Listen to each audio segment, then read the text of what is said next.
Ok, donc Christian Moretto, on est ravi de vous recevoir maintenant dans cette webconférence pour parler de l'addiction. Est-ce que vous pouvez nous parler de vous et de votre parcours? Merci de m'accueillir. C'est avec plaisir que je suis ici pour parler d'addiction et de dépendance au travail.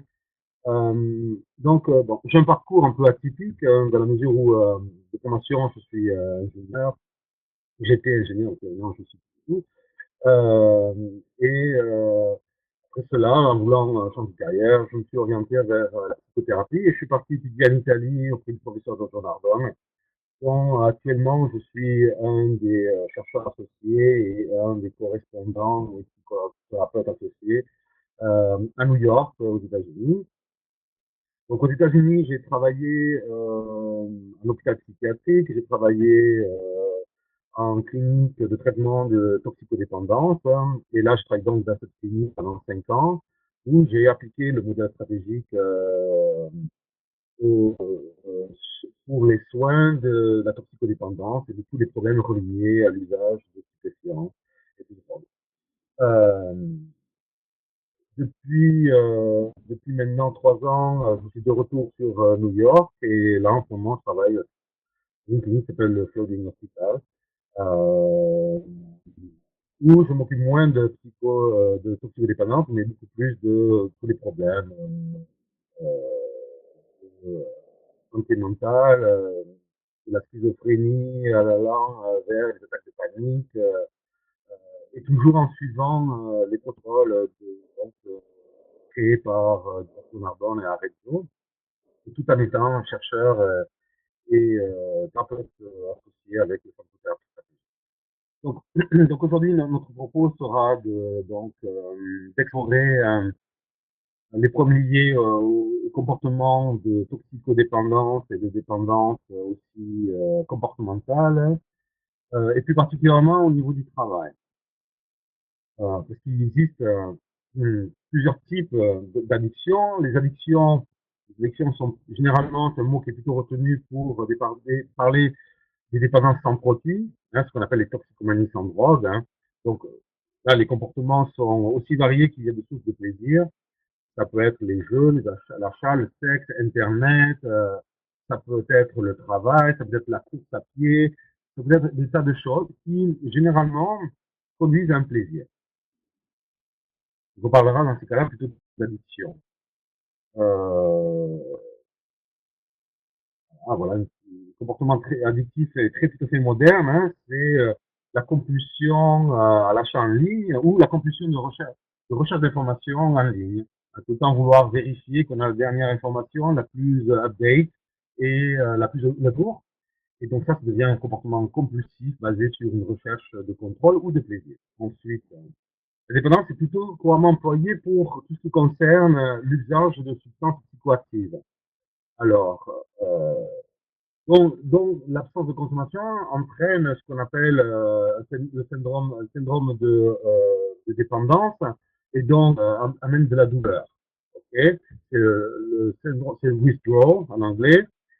C'est tout ce qui concerne en fait les douleurs qu'on peut ressentir quand on n'est plus sujet ou n'utilise plus un produit toxique, une substance psychoactive. C'est c'est, euh, ce symptôme se produit généralement avec le tabac, avec l'héroïne très fortement, avec aussi la cocaïne, beaucoup moins avec la marijuana, mais de plus en plus aussi avec la marijuana. Les chercheurs, les spécialistes disent qu'il y a aussi un phénomène de souffrance dû à l'arrêt de l'usage de l'image pour illustrer en fait l'accoutumance. Hein, c'est l'accoutumance. Donc, pour compenser la perte et déficience au niveau du ressenti d'une substance, on en consomme une autre pour compenser la baisse, hein, ou on consomme plus de l'ancienne substance pour avoir le même effet. Le même Alors, évidemment, vis-à-vis de toutes ces substances possibles utilisables, on, les êtres humains ont cherché à classifier ces substances, et il y a autant de classifications en fait que de possibilités de substances. On peut classifier les substances en fonction de leur des critères chimiques, des critères de dangerosité comme ici, euh, qui sont les usagers, d'où vient le produit, des manières de l'élaborer, etc., etc. Il y a eu récemment, en 2010, une classification qui était basée sur la dangerosité des substances, qui était faite par le Drugs Arms en Angleterre, et qui se basait sur la dangerosité d'une substance vis-à-vis de l'utilisateur et de son environnement, c'est-à-dire des personnes qui vivaient autour. Et de manière très intéressante, il est apparu que l'alcool était vraiment la substance la plus dangereuse. Les effets des PCFH, c'était en fait pour l'environnement de la personne utilisatrice. Hein. On voit aussi que le tabac arrive à 5e position ou en 6e position, et que le cannabis arrive juste après. Hein, bien avant, au-delà de substances qui sont des substances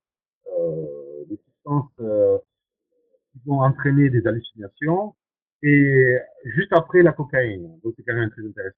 Donc aussi, on peut classifier les substances en fonction des effets. Quelles sont les fonctions des substances toxicodépendantes, qui amènent la toxicodépendance, qui amènent un usage répété.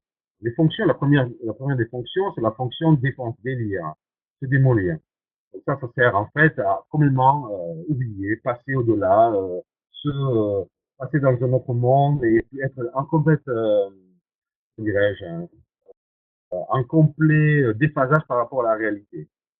C'est donc l'aspect défense, délire et se démolir. Le second aspect, c'est un aspect social, qui est fondamental, surtout chez les jeunes. Beaucoup moins sur les gens qui, après l'adolescence, mais beaucoup plus sur l'adolescent, où l'adolescent va toujours essayer de se définir dans sa nouvelle culture en fonction de ses pairs. Donc, il y a l'aspect relation, se ressembler et se rassembler. C'est social. Il y a l'aspect contrôle, c'est fondamental. C'est l'adaptation, assurée, assurance. Et donc ça, c'est tout ce qui concerne le contrôle de son environnement, le contrôle de ses performances, le contrôle de soi, de ses sensations, de ses émotions, hein, puisque il y a 4 émotions dans un les 4 émotions de base, hein, qui sont la peur, la douleur, la colère et le plaisir. Et donc, ces 4 émotions de base, la personne va chercher à les contrôler en utilisant une substance, parce que justement, il n'arrive pas à les contrôler de manière naturelle pendant sa journée. Et la dernière fonction, qui est souvent la plus importante dès le départ, c'est la fonction plaisir. On va utiliser des drogues, des substances, pour avoir un côté se détendre, pour arriver à avoir du plaisir, bon, etc. Donc ça, c'est la porte d'entrée. Et la porte d'entrée, le plaisir peut aussi être obtenu en cherchant à contrôler son environnement. Une porte d'entrée qui va vite, très rapidement décroître et devenir de plus en plus efficace. Donc il apparaît que comme les substances toxico-actives qu'on va utiliser de manière répétée ont toute une fonction. Donc en fait, elles correspondent toutes à ce qu'on appelle une tentative de solution. Je vais essayer de contrôler mon environnement, je vais essayer d'avoir du plaisir, je vais essayer de ressembler à mes pairs, euh, je vais essayer d'oublier et de me couper du monde. Et tout ça, ce sont des tentatives de solution vis-à-vis d'une réalité. Le problème, c'est que, comme le dit Jacques Barzoni, quand on essaye de retirer cette solution à un patient, eh bien, on le laisse en fait nu face à ses problèmes. Donc, comme il n'a aucune solution qui a été créée pour lui face à ses problèmes, il va revenir sur sa première tentative de solution, qui est l'usage de drogue. C'est pour ça que, bien souvent, quand les gens cessent d'utiliser des substances, ils reviennent quelque temps après parce qu'ils se retrouvent face au même problème. La toxicomanie est un très bel exemple de confusion à tiroir. Elle se présente au début comme solution à un problème. En fait, la solution à tous les problèmes avant de devenir elle-même le problème. Quand le médecin guérit le toxicomane, il lui retire en fait la solution.